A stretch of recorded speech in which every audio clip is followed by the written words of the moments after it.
ದಾಳಿಂಬೆ ಕೃಷಿಯಲ್ಲಿ ಸಕ್ಸಸ್ ಆಗ್ಬೇಕಾ? ಹಾಗಾದ್ರೆ ಮಣ್ಣಿನ ಬಗ್ಗೆ ಇಲ್ಲಿದೆ ಒಂದು ಸಣ್ಣ ಮಾಹಿತಿ.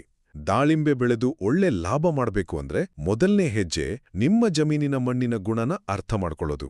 ಯಾಕಂದ್ರೆ ಒಳ್ಳೆ ಫಸಲಿಗೆ ಅಡಿಪಾಯನೇ ಇದು. ದಾಳಿಂಬೆಗೆ ಅತಿ ದೊಡ್ಡ ಶತ್ರು ಅಂದ್ರೆ ನಿಂತ ನೀರು. ಬೇರುಗಳಿಗೆ ಉಸಿರಾಡೋಕೆ ಆಗಲ್ಲ. ಸೊ ನೀರು ಚೆನ್ನಾಗಿ ಬಸಿದು ಹೋಗೋ ಮಣ್ಣು ಬೇಕೇ ಬೇಕು. ಉದಾಹರಣೆಗೆ ಮರಳು ಮಿಶ್ರಿತ ಕೆಂಪು ಮಣ್ಣು ಇದ್ರೆ ತುಂಬಾನೇ ಒಳ್ಳೇದು.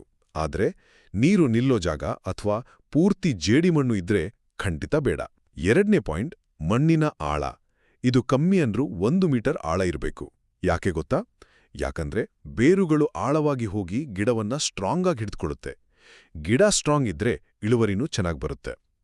ಹಾಗೆ pH ಲೆವೆಲ್ ಅದು 6.5ರಿಂದ 7.5ರ ಮಧ್ಯೆ ಇದ್ರೆ ಪರ್ಫೆಕ್ಟ್.